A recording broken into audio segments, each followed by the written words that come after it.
Saturday. Okay, so update. I'm not dead yet. Bryce says writing in my journal will keep me sane. Guess he's more concerned about my health than I initially thought. Where did I even start? Oh yeah, it all started in darkness. Like, so dark. I couldn't even see my hand in front of my face. But then, the lights came on, and the first thing I saw was a girl. Not exactly my idea of a good morning. She looked cute though. She smiled, and then suddenly the rest of her gang shows up.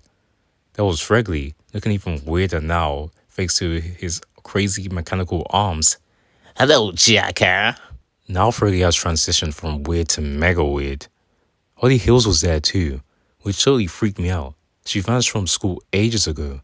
Not sure what her upgrades are, but honestly, I don't want to know. And then of course, Bryce, apparently, running the show. I looked down and yeah, I was tied to a chair. The girl and Fregley were chatting about the boss, and round cue, in came Albert Sandy. The guy with all the Hollywood knowledge of baloney is now the leader of some gang.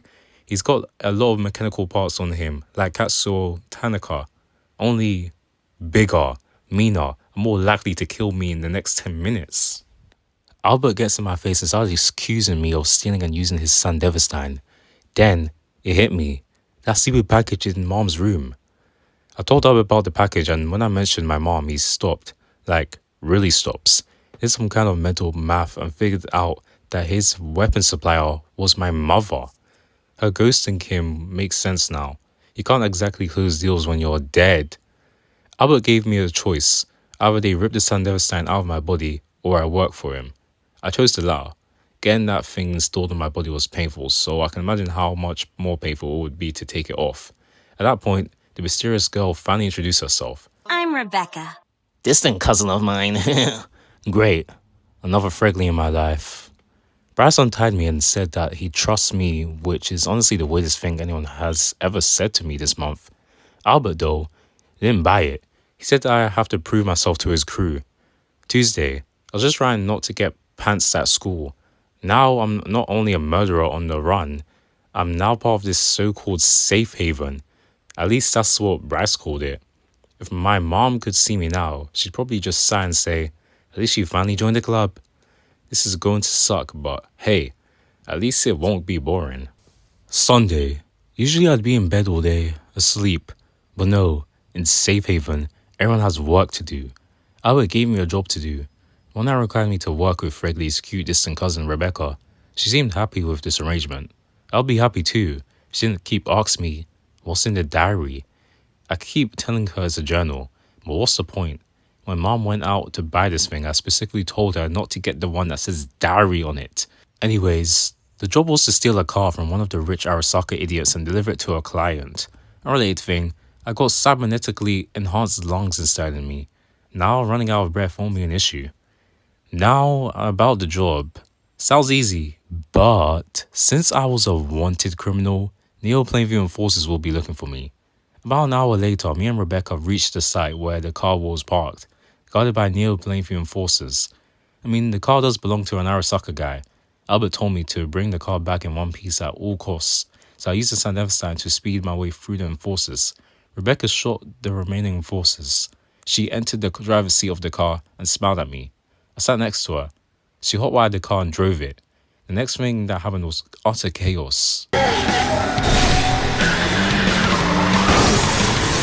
She drove the car like a drunk orangutan, if orangutans ever got drunk or drive cars. Neo Plainview enforcers were behind us. They were shooting at us. I used the San Everstein to jump out of the car and onto the enforcer's car. I punched through the window, knocking the enforcers out. Then, I sprinted back to Rebecca. We were able to escape from the enforcers, and the car, well, had a few scratches. But hey, a win's a win. Albert smiled but said nothing. Bryce congratulated us and said we would make a good team and that there'd be more missions for us in the future. After that day, Rebecca didn't feel like a Fregley clone after all. I don't know, something about her felt different. And yes, I bled again. Overuse of the San Devestein, blah blah blah. Rebecca bought me some medical supplies from Doc. Yeah, she kind of reminded me of Rowley. Monday. What am I supposed to write in here? Rebecca stole my journal and read it. I was half expecting her to call me a weirdo and laugh at me. Instead, she asked me about Rowley. Now, I admit, I've avoided writing about Rowley ever since that incident. It's nowhere in this journal. I hesitated at first, thinking she would take it as a joke, but her eyes were dead serious, so I told her everything. Rowley was my best friend. We used to hang out and play, maybe both. But one day, that jackass Katsuo Tanaka transferred to our school. He and his gang picked on me and Rowley every day, and we couldn't do anything about it.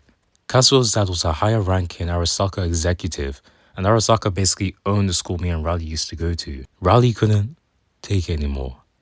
That poor, innocent person cut himself in his bathtub using a kitchen knife. Rebecca looked away for a moment. Then, she told me to continue. How was I supposed to continue? I went to his funeral. His parents were crying, and there was Katsuo and his gang laughing. I still remember it. How much I've wanted to hurt him.